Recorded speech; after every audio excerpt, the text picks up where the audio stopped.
جتنے پیغمبر آدم علیہ السلام سے لے کر حضرت عیسیٰ علیہ السلام تک دنیا میں تشریف لائے، سب کو مقتدی بنایا.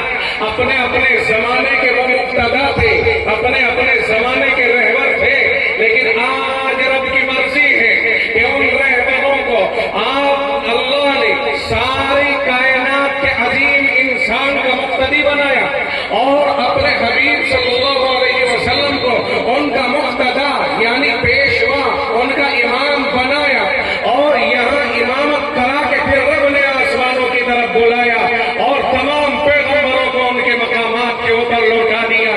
یہ واقعہ اس بات کی کھلی دلیل ہے کہ لوگوں سمجھ لینا کہ جس طرح سے تمام پیغمبر آخر الزمان کے مقتدی بن گئے اور اب ان کی شریعتیں اس شریعت کے تابع کر دی گئی ہے، اسی طرح سے اس امت کا مقام رہے گا کہ دنیا میں جتنی امتیں کہلانے والی ہیں تمام امتوں کی سربراہی امت محمدیہ کرے گی. قیامت تک اس سے اونچا مقام کسی کا نہیں ہو سکتا ہے.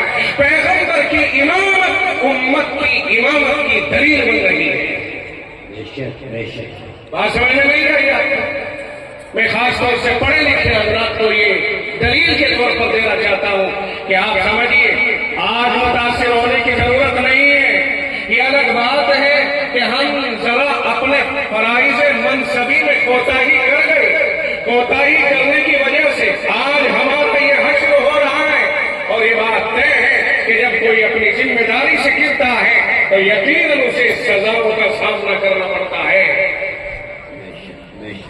یہ امت کا حقیقت مقتدا ہے، مقتدی نہیں ہے. اور آپ کائنات میں آپ یہ اعلان کریں کہ اگر کوئی یہ کہتا ہے میں یہودی ہوں، کوئی کہتا ہے میں عیسائی ہوں، کوئی کہتا ہے میں فلاں اور فلاں ہوں، آپ ان سے چیلنج کریں کہ آپ اپنی مذہبی سچی کتاب لے کے سامنے آئے، اور ہم بھی قرآن کو سامنے لے کر کے آتے ہیں.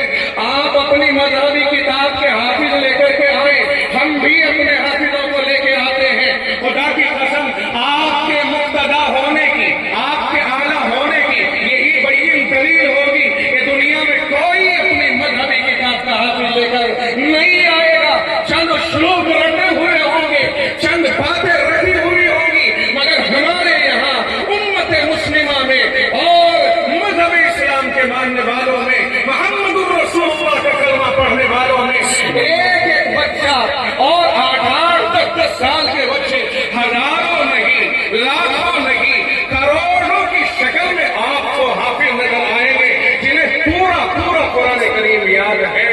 یہ دلیل اس بات کی ہے کہ یہ امت مقتدا ہے، پوری دنیا مقتدی ہے. بے شک.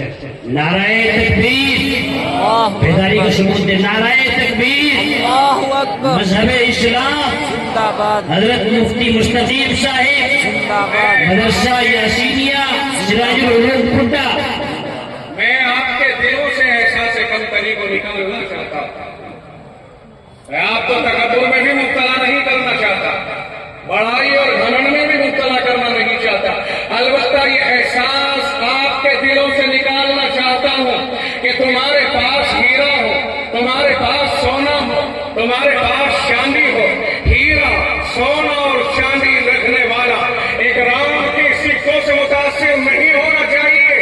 میں آپ سے یہ کہنا چاہوں گا کہ دنیا میں جس رب نے پیغمبر بھیجے ہیں، جس رب نے دنیا میں آدم علیہ السلام کو بھیجا، جس رب نے دنیا میں آدم علیہ السلام سے لے کر حضرت عیسیٰ علیہ السلام تک ہر زمانے میں رہنمائی کے لیے انبیاء کرام کو بھیجا اور نبیوں کے ذریعے سے وہ دین کی دعوت کا کام لیتا رہا.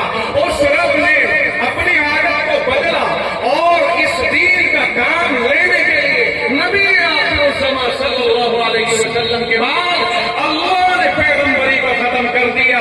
نبی آخر الزمان پر اب رب کی عادت بدل گئی کہ کام تو چلتا رہے گا، دین برابر جاری رہے گا، اللہ کا کلمہ برابر جاری رہے گا، مگر نبیوں کے ذریعے نہیں بلکہ نبیوں کے وارثوں کے ذریعے سے. بے شک.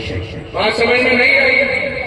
میں تخت نشین حضرات کو بار بار اس لیے مخاطب بنا رہا ہوں کہ آپ